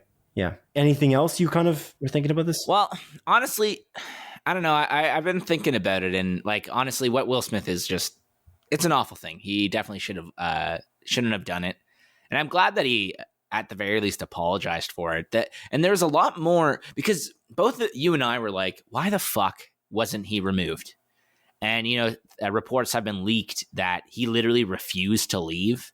And then the police officers were there and we're like, we can actually remove him from there. And then the Academy was like, no, like that's going to cause more issues. And then Chris Rock decided not to press any charges, which is, I guess, like good for him for like doing that. But honestly, like I feel bad for Will Smith in a way, because honestly, Jada Pinkett Smith just like demasculated him over and over on her fucking podcast, admitting that like she cheated on him because he should have known, because like if he loved her enough, then he would have known that she was cheating on him, shit like that. And I feel like it almost seems like Will Smith is like a broken man right now, and he was just trying to be all masculine and went up on stage and made a fucking ridiculously stupid mistake in slapping Chris Rock there. But like I said, even like when that joke happened, the camera is on Will Smith and you see him laughing, and you see Jada Pinkett Smith like shaking her head like in disappointment or whatever. And then she rolls her eyes. Yeah. And the camera cuts away, and then all of a sudden Will Smith is walking up on stage, and it's just like, what happened in that brief period? He like probably looked at his wife and was like, oh, this is upsetting to her. I need to make sure that she doesn't fucking cheat on me again or something like that. I don't know. I'm obviously jumping to conclusions, but it's an upsetting situation. And like Will Smith is a phenomenal actor. There's no doubt about that. He literally won Best Actor, but I was still like very disappointed. Like he got a standing ovation after literally performing Assault. And honestly, it looks like his career is kind of falling. I know, again, he won Best Picture, but Netflix is pulling out of, some of the things that he's doing. And I don't think the perception of him is totally positive. Now, one thing I will admit, I have been loving the memes that have come out of this situation. I really have. I think it's top quality meme content, and it's been relentless. But again, it's still a very shitty situation. Yes. Two things. One, he's still attached to Emancipation, which is his Apple TV Plus movie. I believe it's a movie that's still seems to be in the works. I don't know that will be changed, or that might get canceled. I feel like David Leitch might have been a pretty important part of that movie that he was doing, Fast and Loose, with Netflix. So I feel like maybe that's kind of why that kind of went to the back burner for Netflix, and maybe they'll even get back to it with Will Smith with a different director. It's possible when things cool down, because they're very hot right now. And they haven't really cooled down at all. Like Will Smith very recently resigned from the Academy. So I feel like it's hot. But there's one thing that's really bothered me about this the most, and it's the comments on my social media of people comparing this to other events that happened at the Oscars. And it's a phrase I feel like people use sometimes when they're talking about certain events like this, and they're using the kind of concept of whataboutisms. If you know what I mean? They're basically saying, well, what about the moment where Harvey Weinstein won an Oscar? What about in 1973 when a Native American, like an indigenous woman, won an Oscar, and there was somebody going to go up on stage and beat her up, and the security guards kind of had to hold somebody back while she was making comments about the fact that indigenous people are continuously disrespected on screen. In 1973. Like 50 fucking years ago. And I just think, well, it's a long time ago, sure, but it's also this concept that, like, why are you making light of something that happened that's bad with another thing that's worse? I don't understand that. It just doesn't add up at all. I'm very confused, because a lot of people that I respect are doing this on social media, like on my personal social media. I've seen it on Twitter with less personal people that I don't know really. And I just find this kind of odd. And I don't necessarily respect again, definitely the random people on Twitter, but I'm just confused. I don't understand. Like, even obviously the Harvey Weinstein winning an Oscar wasn't that long ago. It was maybe 20 years, whatever. That's a bad situation, but if it doesn't really matter. It has no merit in comment on what happened here. Violence is not the answer. You cannot go on stage and slap a comedian. And this is the major thing that I need to say. I feel like to close this off before we probably don't talk about this again, unless there's some weird bombshell revelation in the next week. But I feel like the biggest problem with this whole thing is this. Chris Rock is a stand-up comedian. He goes out every night, potentially to a stage of, I don't know, thousands of people. And like if you're going in Canada, maybe the Scotiabank Arena or elsewhere in, the Madison Square Garden, he'll sell at a crowd. People aren't going to go up on stage there to slap him if they don't like a joke. But there are lots of stand-up comedians across the country who are not Will Smith, but may take a page out of Will Smith's book when they don't like a joke that's something about their life in some way that's maybe that comedian just doesn't realize. And that person now thinks that they can just go up on stage and punch that person in the face.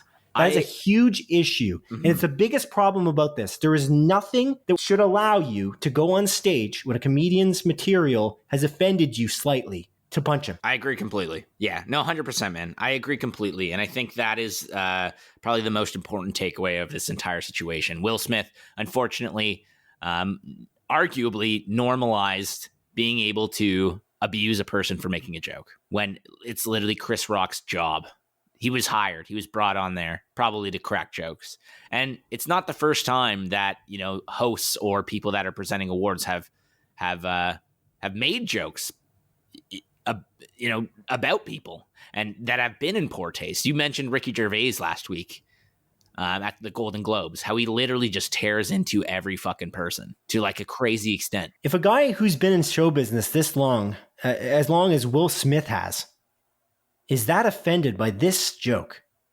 Like, again, think about all the people that these comedians go up in front of in a comedy club that's maybe lesser known.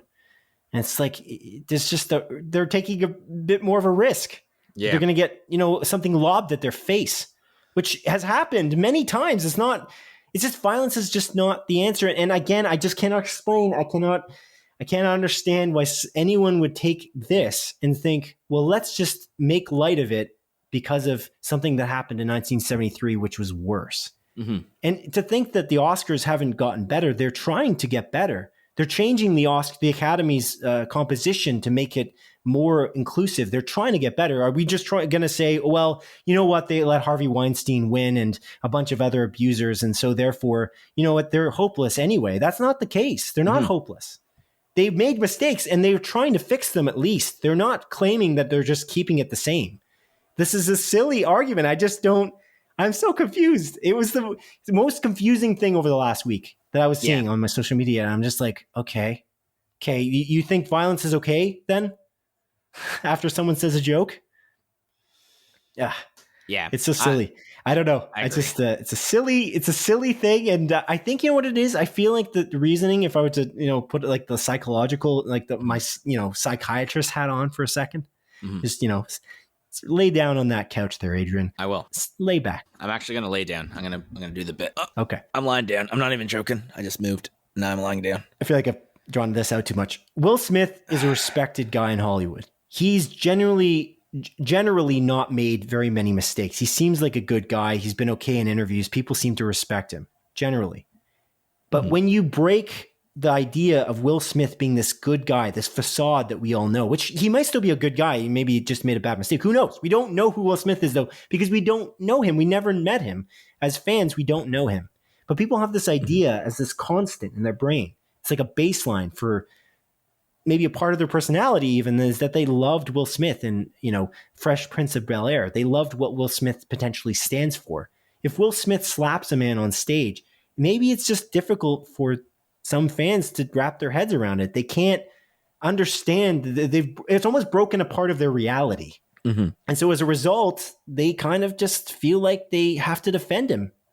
It doesn't matter that he slapped Chris Rock on stage. It doesn't matter that he resorted to violence. He must have had a good reason because we love Will Smith. And that's like, I don't know. It's an interesting thing because that's the only thing I can think of why you would condone violence on a live stage. And it's strange, I guess. And one other thing, Chris Rock took that slap like a champ. Will Smith wound up. He hit him. And the reason why I didn't think that it was initially not a bit was because Chris Rock took it like a real professional, and he was a complete gentleman about it. He did not get Will Smith thrown out. He specifically requested that Will Smith not be thrown out. And apparently, according to reports, but he also, didn't press charges. So I feel like those reports are probably accurate. So yeah. So kudos to Chris Rock, I guess. But wow. All right. Yeah. Thanks, Dr. Simon. I'm going to sit back up now. Oh, okay. Yeah. Sorry. I don't know if that was worth it for you, but it was. Yeah, it was fine. And so did you lay down in your sock drawer there? Is that how you have it laid out? You just jumped into the sock drawer? No. Again, the sock drawer is in front of my couch. I'm just picturing your legs, your knees up in the air, and you're just sitting in the sock drawer, and you're just kind of looking. No, I have my legs out around the sock drawer. Oh, makes it breathable for the in between my legs. It sounds like you're in a closet based on this description. No, there's a couch. I'm in my living room. There's a nice view. Why would you have to wrap your legs around a sock drawer? Well, like I could push it out further, Simon, but then the microphone is further than me, or farther from me. There honestly might as well be a microwave in the room, because I am even more confused as to your setup now than I was before. So congratulations, you've done it. It's a nice thing. But before we move on, I'm sorry for causing this entire situation with time travel. Yeah, it's terrible. Yeah, shouldn't have said anything. Shouldn't have. Yeah. Thank you, Sean, for keeping us accountable. I appreciate you. Anyway, number 3, as Variety reports, Dunkirk star Harry Styles has dropped out of the Lighthouse director Robert Eggers' upcoming Nosferatu film remake due to scheduling conflicts. The original Nosferatu movie is a vampire horror film from 1922, directed by F.W. Murnau, and based upon author Bram Stoker's 1897 novel Dracula. Eggers' new remake was meant to pair up Harry Styles with Eggers' longtime collaborator, Anya Taylor-Joy, who not only starred in horror movie The Witch for Robert Eggers, but also is set to star in his upcoming Viking-centric Northman movie that is scheduled to hit theaters on April 22nd, 2022. Adrian, what do you make of this? Again, you choose the stories. This one was an interesting one for me to write because I was curious as to why you chose this particular story out of the options we had. So I'm curious what you have to say. Honestly, my main thing about this is just, I'm kind of shocked that Harry Styles would drop out. Yeah, sure, it's scheduling conflicts, but what is more important? I mean, maybe it's something huge, but like Robert Eggers has proven himself to be one of the new upcoming like horror art house movie directors. And I feel like this would have been a really great way for Harry Styles to really, put a flag in the ground, or whatever the phrase is, to say like, hey, I'm a really great actor and I'm in this. And again, I loved him in Dunkirk. I think he's fantastic in Dunkirk. But I feel like this was an odd choice by him, because Robert Eggers, I don't know about the Northman movie, which is coming out later this month, which I am so genuinely excited for. I can't freaking wait for that movie. It looks phenomenal. Amazing cast. But so far, amazing cast. Yeah. Oh, dude, unbelievable. But so far, this director is 2 for 2. And not just like kind of 2 for 2, where it's like, this one's all right, this one's okay. No, they're 2 really, really good fucking movies that are just brilliantly directed, with amazing casts, very well acted. And I just feel like this is an interesting choice for Harry Styles to drop out of this. And yeah, I'm almost a little bit disappointed. I want to see what else this guy can do. I'm not a fan of One Direction or anything like that. But again, I thought he was really great in Dunkirk. And it's kind of cool that I feel like a lot of people are fans of Harry Styles. I was at my dental office getting my teeth cleaned the other day. And we were talking about a specific movie where he actually appears in like very late into the movie. And she's like, oh yeah, I'm a huge Harry Styles fan. I heard he was in this. I'm now going to watch it, even though I'm not a fan of like this franchise. I think you know what I'm referring to, Simon. I just don't want to spoil it because it's kind of a spoiler. I do. I think anyone who listens to our podcast probably knows as well, I'd think, but who knows? Yeah. But she was literally just like, oh man, yeah, I heard Harry Styles in this. Like, it is in that movie. I want to watch it. And I feel like this would have been a benefit to Robert Eggers as well, because now it's just going to bring more people that are like fans of One Direction, fans of this guy, to this amazing, high quality director. And again, all in all, I'm just kind of disappointed about this. I feel like it's a mistake for him. I feel like he should have stuck around. And again, who knows? Maybe he's doing something crazy, maybe something huge, and that's why this is why he dropped out. But I would have really liked to see him in this. And again, Anya Taylor-Joy is she's brilliant, man. Like, why wouldn't you want to work with her as well? Like everything she is in, she just envelops the character that she's playing. She's brilliant. And I don't know. I'm a little, I'm just disappointed about this. What do you think, man? Yeah, I mean, it's hard to surmise much. I don't know what the reasoning is. Like, scheduling conflicts for what is kind of the question. I mean, the next big movie that I'm going to see him in is likely this year's Don't Worry, Darling. With Florence Pugh, right? Yeah, with Florence Pugh, and directed by Olivia Wilde, and starring Chris Pine and Gemma Chan. And that one's going to be an interesting one. I kind of agree with you, I guess, is that what could have made it that you wouldn't star in a Robert Eggers movie, because he just has a very distinct vision. And I don't know. I don't think that Robert Eggers put Pattinson on the map, because I feel like he's been on the map since Twilight. But I feel like on a perspective of like an amazing actor, I feel like the reason I started seeing Robert Pattinson a little bit differently, I feel like, was The Lighthouse. Not that he hasn't had great performances in other things throughout. I just feel like after The Lighthouse, I was like, whoa, Robert Pattinson, eh? Yeah. That's kind of what I was feeling like. Yeah, no, I agree with you. Like, I don't know. I thought Robert Pattinson was like fantastic in actually, I don't remember. Was The Lighthouse out before Tenet? Sure was. Can't remember. Yep. Yeah. We went to a movie theater. Oh. Tenet was during the pandemic. Oh, yeah. You're right. You're definitely right. Long before. My timeline's all funky. 2 years, maybe?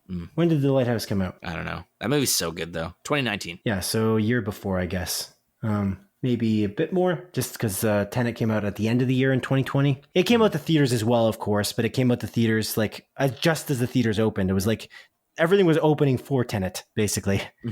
It's Christopher Nolan's kind of spy thriller. Yeah. But yeah, it's strange, I guess, that he's dropping out of this, because I guess Robert Eggers can potentially bring a lot of attention to him as a really serious actor. I'm talking Harry Styles now. I feel like he might benefit from the way that Robert Eggers records his movies. He takes long close-up shots in some instances on his actors' faces. He doesn't have a massive cast often.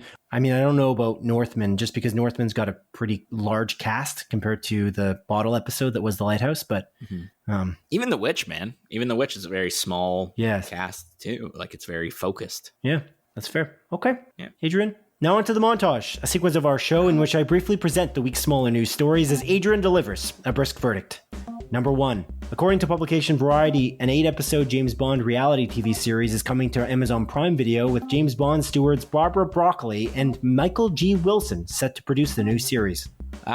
Interesting. I'm confused as to why they want to do this, but okay. Number 2. As Variety reports, the flight attendant actress Sharon Stone has been cast in Warner Brothers' upcoming live-action Blue Beetle adaptation from the Detective Comics universe. Neato. Number 3. As followed by publication The Hollywood Reporter, a Queen Charlotte-focused 8-episode Bridgerton spin-off prequel TV series is happening at Netflix, with actress India Amartifio set to play a younger Charlotte. Oh, okay. I believe my mom really likes Bridgerton. Number 4. As Variety reports, Netflix is producing an interactive choose-your-own-adventure-type rom-com with the royal treatment actor Lauren Morano, You actor Scott Michael Foster, and Resident Evil Welcome to Raccoon City actor Avon Yogia cast in the new movie. Oh my God, Simon. Resident Evil Welcome to Raccoon City. What a fucking bop. And interesting. This seems like a cool idea. Number 5. As Variety reports, Oscar-winning director for The Hurt Locker, Catherine Bigelow, is directing a film adaptation of author David Koepp's thriller novel, Aurora, for Netflix. I'm unfamiliar with that thriller novel, Simon. Number 6.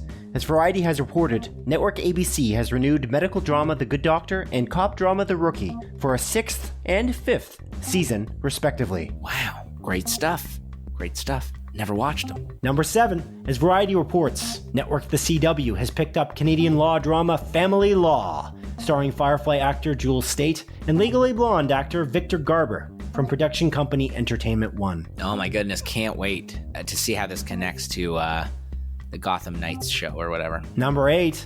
As announced by network HBO, their Game of Thrones spin-off series House of the Dragon is planned for a premiere date of August 21st, 2022. This is actually just 2 weeks prior to that Lord of the Rings Amazon series, eh? I think just 2 weeks. It's interesting. Number 9, according to Deadline, Apple has just spent over $100 million for Ozark director Jason Bateman's space race film, Project Artemis. The new movie is set to star Avengers co-stars Scarlett Johansson and Chris Evans. I was trying to look into what the plot of this movie is going to be, and it's very under wraps, but color me intrigued, man. Color me intrigued, dude. Number 10, as announced by film production juggernaut Disney Plus Star Wars series Obi-Wan Kenobi has been delayed by 2 days and will no longer premiere on Star Wars Day, aka May 25th. The Ewan McGregor starring series will now launch on May 27th, 2022, with not 1, but 2 episodes to begin its 6-episode run. Interesting. I'm curious if they're going to continue releasing those episodes on a Friday, or if they're going to switch back to Wednesday the next week. And that concludes the montage. Wow, Wednesday montage. Yes, Adrian, yes. What do you got for me? What do you got? Simon Edie, I got new releases for you. And what are This they? is for the week of April. They Continue. I don't know. I'm so confused now. This is for the week of April 4th to April the 10th. It's a Monday to a Sunday, as per usual, Simon. And the first movie coming out on Tuesday, April the 5th. It's a movie called Midnight. It's confirmed by Movie Insider in the Apple TV app. This is a video-on-demand movie. This is a Korean movie, actually, starring the one cop from Squid Game. And it's about a serial killer that hunts a deaf woman after she sees him commit a vicious crime. Oh, no. It seems like a cool idea, honestly. Vicious Fun is up next, confirmed by Movie Insider on the Apple TV app. This is a video-on-demand movie and launching on Shudder day 1. It's a horror film. It's about a horror film critic that finds himself in a self-help group for serial killers. Wow. Yeah. Wow, indeed. Next up is a movie coming out on Wednesday, April the 6th. It's a movie called Furiosa. It's a Netflix original Polish action movie that is also an adventure movie about a policewoman making her ex-boyfriend an offer for his brother's freedom, Simon. Yes. Not to be confused During with the Furiosa. During, of course, the apocalypse in which the whole world is a desert and they drive really, really spiky cars and have people with guitars that blow fire on their hoods of those same cars. Yeah. Dude, Mad Max Fury Road is such a good movie. Yeah, it is really good. Holy shit. Yeah. God damn. I was talking to my girlfriend recently and she said when I was saying, oh, Mad Max Fury Road's very good. And she's like, that movie made me physically sick. What? I was like, what? I'm not sure what you're talking about here, but yeah, I'm like, I please elaborate. And she didn't have much to say. So I don't know. I feel like I should investigate more and maybe get back to you on a later date. But I was quite confused. Yeah, I love that movie. It's so good. But of course, Furiosa is going to be a spin-off movie. That's like a prequel with Anya Taylor-Joy. I was just about to say. Coming in the near future or far future. I think it got delayed, if I recall. So I think isn't it delayed to like 2024? Yeah, or some shit like that. Seems like a long way away. It's like I wonder if this is going to be the next Avatar movie. You know, hopefully. Although, in its defense, Mad Max Fury Road is one of the actually a good movie, one of the best movies I've ever seen. So it's I feel like in contrast to Avatar, which is not a good movie. You want me to finish your sentence? Yeah, I thought the noise I just made kind of described it perfectly. I don't know what you think. Yeah. I think, honestly, man, yeah, I think it did. Thanks. Can you make that noise again for me? That's hard, but I think if I just think of Avatar. Wait. Got it. Avatar. Mental picture. Close enough. Yeah, I thought so, but it evokes different emotions depending on what scene you're thinking about. Yeah. Like the scene where they... God, I can't think of a scene. Oh, yeah, they bang each other with the tails. That's what I was thinking first. Yeah. Where technically they're banging horses as well because they connect with the horses the same way they connect to each other. Yep, it's true. Avatar, they support bestiality. Very, very horny movie, for sure. It's coming out at the end of this year after 12 years of waiting for this or whatever. I don't believe it. 11 years? How long has it been? It's been a long time. 2009 is when the first one came out, right? I just don't care enough. I'll check for you, but I don't care enough to remember. oh, good stuff. 2009. Yeah, you're right. December 18th, 2009. Did we talk about the fact that it made Zoe Saldana cry when she watched the first 20 minutes of the movie? Yeah, we definitely did, I think. Okay. Or we didn't. We might have intended to, but we might not have. But the fuck you crying about, Zoe Saldana? Well, I guess we got to see it to find out. Like, are we going to go see Avatar in theaters, or are we going to wait for the reviews? And when it's like 90%, we're going to be like, I guess we're just wrong. Or I feel like we should just watch it. I feel like we should just bite the bullet. You just go to it like on opening day. Yeah. Why not? Yeah. Simon, we have a job. We have duty to our fans. We have a duty to talk about Avatar. Yeah. The hit sequel, Avatar 2, the 13-year in the making sequel. It's our job. Avatar, I feel like I hadn't looked at Rotten Tomatoes, what the score was. I'm wondering if you know what it is off the top of your head. I just looked it up. Do you know what it is? I don't know, like probably like between the 70 and 80 mark, I'm guessing. No, it's an 82%. What? And it's actually exactly an 82% in audience score as well. We're part of the 18%, you and I. I guess. I don't hate that movie, though. I just think it's completely overrated. And I don't know. Like, I'm far more interested in Catherine Bigelow's next movie, Aurora, as an example. I'm only mentioning Catherine Bigelow because she specifically, thank goodness, has a good last name. No, because she beat James Cameron for Best Director and I'm pretty sure he was nominated that year. And she specifically beat him for Best Picture because I was nominated for Best Picture. And I was like, if this wins, I'll be shocked. Over The Hurt Locker. Yeah. That's when she won. And it's specifically like they were married. Like Catherine Bigelow was James Cameron's wife. This was a revenge story, is what you're telling me. I don't know about revenge, but there's something great about the fact that she won for a movie instead of whatever Avatar is. Yeah. Oh. No, I'm joking. I don't hate Avatar, again, as I said. It's okay. I don't like it. I know you don't like it. But I guess we'll find out if the second one's good in whatever year it comes out. Adrian, what's the next movie coming out? It's coming out, Simon, the next movie on Friday, April the 8th. It's a movie called Dancing on Glass. It's a Netflix original Spanish drama. It's about like a dance company that's apparently jealous. Obsessive relationships. Suicides. And yeah. Okay. Yeah. Next up is a movie called Metal Lords. It's a Netflix original comedy movie that's actually written by D.B. Weiss, who did the Game of Thrones series. He's one of the showrunners, one of two showrunners. And the movie's about like these two kids like starting a metal band. I watched the trailer. I don't know. I didn't really like it. I'm a big fan of metal music, but I don't know. It seemed, I guess it's like kids that are like in high school that are like, oh, metal's fucking sick, dude.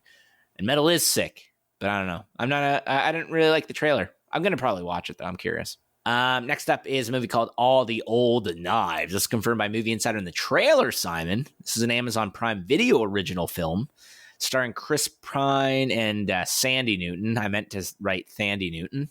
And it's about the CIA agent that leaks information that costed the lives of more than 100 people, Simon. And now it's up to Chris Pine and Sandy Newton to find out who the mole is. Thandie Newton from Westworld. Yeah, I know. I was sticking with the bit. Who's amazing in Westworld. Thandie Newton. So good. From Mission Impossible #2. Is she in that? The worst one. Yeah. I don't remember that movie at all. Yeah, it's not a good movie. You don't have to. I know. Okay. I felt like it got better as the series went on. I feel like I said that before. The first one's definitely better than the second one, but then I agree with you. I don't like the first one. It does get better. Very much at all. Only I think it's a good movie, but it's based on the TV show, and it just completely goes off to make it basically a Ethan Hunt, Tom Cruise series. Like it wasn't about that in the TV show. They just changed the story. It was a very unusual choice of plot line. And then they kind of went back into the team environment as the series went on, and that's when it started getting better for me. Yeah, I agree. But I don't agree because I never watched the series. Mission Impossible Fallout, man. Wow. Ooh, watch out. Wow. What a great action movie. Anyway, continue. What's the next movie coming out? That bathroom scene. God damn it. What a good scene. The whole thing, I feel like the pacing is very good. Where he's like, he walks into the bathroom, pulls his pants down, starts taking a poop. What a great scene. Yeah, that was great. Yeah. Because you know why? That's what's happened in this movie, Adrian? Because we don't spoil things on this podcast. That's why. That's why. Because that's why, baby. We're respectful to your time, I was going to say Adrian, but I should say audience. We're respectful to your time. You can say me, though. And we value your love of plot lines, audience. And we wouldn't do anything to harm that. So, for all intents and purposes, a character took a poop in that bathroom scene. Yeah. So, anyways, up next is Agent Game. This is confirmed by Movie Insider in the Apple TV app. It's a video-on-demand movie about a CIA agent accused of murder that tries to clear his name. Oh my God, is this connected to All the Old Knives? Maybe. Except there's also an agent in that movie called Game, and he's trying to clear his name alongside Chris Pine and Thandie Newton. Yeah. Because the movie's called Agent Game. That's true. His name is Game. Yeah. He's trying to clear his name, baby. His name's Agent Game, and he's trying to clear his name, dude. It's so stupid. Anyways. It's clearly Agent Game. Is like you're playing the agent game. I'm sure that's what that's referencing, but we're pretty stupid on this show. Split Focus, a film and TV podcast. So, Adrian, what's the next movie coming out, buddy? Ride Till I Die, baby. This is a Movie Insider and Apple TV app confirmation movie, and it's a video-on-demand movie, and it's a documentary Movie about what the fuck better do you named Ricky Ringer? I used voice to text on this. Clearly. Documentary about a guy named Ricky Ringer. Yeah, great. Great writing. Yeah. Fantastic. Thanks, man. Documentary Better Do You Named Ricky Ringer. I'll keep it like that. Check it out. What does that mean? I don't know. I don't remember. You may as well just said that with Morbius is in there. It would have been better. More succinct. Morbius. It's a documentary Morbiusing to you, Morbius and Ricky Morbius. Anyway, Sonic 2 is up next. It's coming out to theaters, baby, and it's a sequel to the first Sonic movie starring Ben Schwartz, James Marsden, Timothy Carey, Michael Morbius is also in this movie. Dr. Michael Morbius to you. Oh, sorry. Yeah, Dr. Michael Morbius. I'm actually quite excited for this. It's the last movie for Jim Carrey, apparently. He's saying he's retiring after this or something. Oh, I heard that. I'm curious. I hope not, because I want there to be a Sonic 3. Yeah, maybe I don't know. Maybe he's giving away that he perishes in this. Maybe it's possible. Dr. Robotnik bites the bullet. Yeah. I hope Jared Leto takes his place. He method acts as Jim Carrey. Yeah. As Dr. Robotnik. I'm Eggman. That's what he says. You really don't like Jared Leto. It's just kind of ridiculous. Actually, you know who else is retiring? Bruce Willis. Bruce Willis. Yeah. Yeah. It's unfortunate. That was actually kind of sad to see. I feel bad for making fun of Bruce Willis a bunch. I knew you were going to say that if this was brought up. Yeah, because you've made fun of him in the past, saying he doesn't. Whatever. I don't want to say what you said, but anyways, regardless, you didn't really go that hard on him. But he's got aphasia. Yeah. And that's why he's retiring, and that he's got like a communication kind of disease. Yeah. Caused by brain damage or various other things. And it's just sad because he's literally, I feel like, a Hollywood legend in a lot of ways. Like, he's in a lot of big movies, and he's a huge name star. And I know that like the last few movies he's been in haven't been like amazing, but it's probably because of the aphasia as well. Like, he hasn't been in like movies that are kind of that have him on the marquee. Well, they have him on the marquee, but he's barely in them compared to what he was before. But yeah, I think the last like really big like movie that was like brought to the forefront would have been Glass, I think. Yeah, I would agree. And yeah, I like him as that character too. Me too. I like him in Unbreakable. And yeah, anyway, so it's very sad to see that. And it was nice to see kind of like the positivity that kind of came out of social media for that, versus the stupidness of the Will Smith situation. And so I appreciated like the love and support that was seemed to be like shown all over the internet for that, which I mean, I'm sure there's darkness somewhere, but yeah, it's the internet. But I did appreciate what I was seeing, at least on my social media feed. And I'm assuming you saw the same thing. Yes, I did see the same thing. Yeah. Or I didn't. I don't know. Maybe I saw similar things, but not the same thing. Most, but not some of the same things, or some, but not most of the same things. Who knows, actually, because we can't say for sure what we saw because we didn't compare them side by side. But Adrian, what is the next movie coming out, my friend? Ambulance. Or ambulance. Ambulance, as the character, as the cop in Daredevil constantly says. Yeah. It's a notable thing in season 1. He's like, the ambulances are coming, he says in a New York accent. Ambulance. Whoa, Black Betty. Ambulance. Yes. Yes. But anyways, this is that Michael Bay movie. It's coming out to theaters. This stars Yahya Abdul-Mateen 2. Yeah. No, Abdul-Mateen the second. Again, I'm going off what you said many episodes ago. And Jake Gyllenhaal. And this is actually Michael Bay's best rated, like critically rated movie. Is it already rated on Rotten Tomatoes? What's the score? Mm-hmm. It's like a 70-something. Ambulance. Ambulance. It is a 72%. That's not bad. Which is kind of shocking to me that that's Michael Bay's best rated movie ever. Yeah. Huh. The movie is in the trailer. You see the whole movie in the trailer. Just watch the trailer and you've seen it. Is that wrong? Am I wrong to say that? No. I feel like we know the whole movie, don't we? I think so, yeah. It's the kind of want to watch it. It looks dumb fun. It does look like dumb fun, yeah.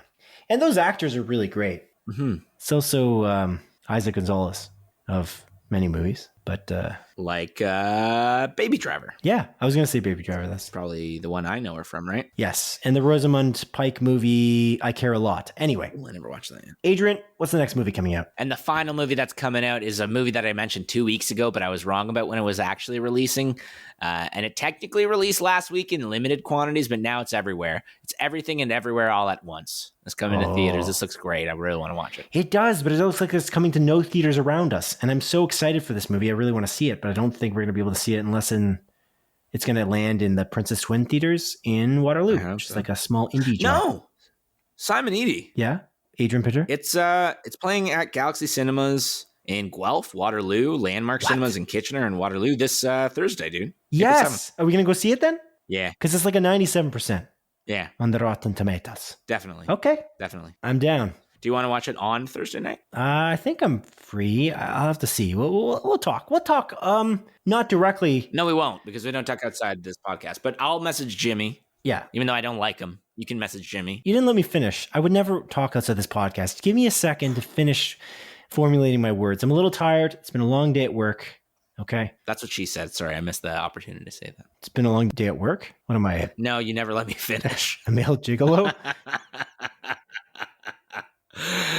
Am I a prostitute? No. An escort? No, the whole you never let me finish.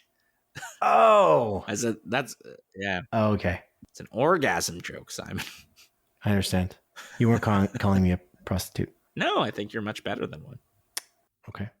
I don't know what you mean by that, but let's move on. Adrian, you're an escort. Yeah, right. A male escort. That's what I thought. That's what I thought you were going for, but you didn't specify. But Adrian, I think that's the end. I think that's all of the movies. That's it. That's all, baby. That's it. That's all, as I always say. You do say that. I'm bringing it back. What are you bringing back from the episodes before?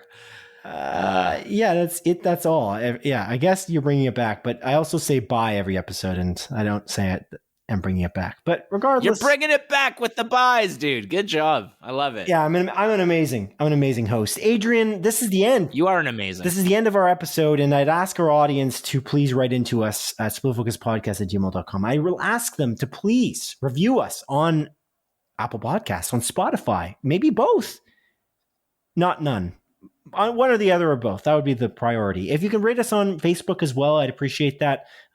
It does help us. Again, it does help us if you review us. If you could do that, I'd appreciate it. And subscribe to us on any of the podcast streaming services that exist out today, except for the odd few. Very few of them we are not on, but we're on most of them that you can think of, including all the ones you're thinking of right now in your brain. Adrian? Yeah? What are you thinking to say to our audience before we let them go? We got to let them go now. It's been a long episode, or it's been a short episode. It depends. It's so relative. Adrian, what are you thinking? I'm thinking Morbius, baby. Morbius, baby. Oh, holy Morbius o'clock. Yeah, you love that movie. And I think, my favorite movie of 2022. Actually, of all time. I feel like we missed out on Ken writing into us this week. And this is the biggest thing that I feel like we missed out on, only because I feel like Ken had more to defend on Morbius. I thought he would, come out and say, this is what I loved about this movie, and then we could kind of rebuttal it. And then, it would give us maybe more of even keel. I kind of centered you a little bit. And I said it wasn't the worst movie I've ever seen, but I feel like it's maybe one of the worst movies you've ever actually watched in your life. Mm-hmm. Yeah. And I don't feel like that, but I think Ken would have been the other side. I think it's worse than Suicide Squad, but better than The Circle. But not by much. Not by much. Yeah. Okay. Well, it is what it is. You heard it here first, or probably 82nd here, folks, because you can just look at Rotten Tomatoes at the reviews. But thank you for listening to the 92nd episode of Split Focus, a film and TV podcast. My name is Simon Eady, and this is Adrian Pinter signing off. Take care, everybody. It is I, Adrian Pinter, and honestly, Morbius, bad movie, but Batman v Superman, great movie. And same with Resident Evil, Welcome to Raccoon City. That movie, you have to admit, that movie is way better than Morbius. Just admit it. It's better. Just say it. Not way better. It's better, though. Oh, thank you. Okay. Got the clap. What? Sounds like you're hitting yourself on the knee repeatedly. No, I was hitting myself on the wrist. Okay. On the Michael Morbius wrist. The pause there was quite daunting. I was like, what else could you say? Let's not go there. Goodbye. Take care.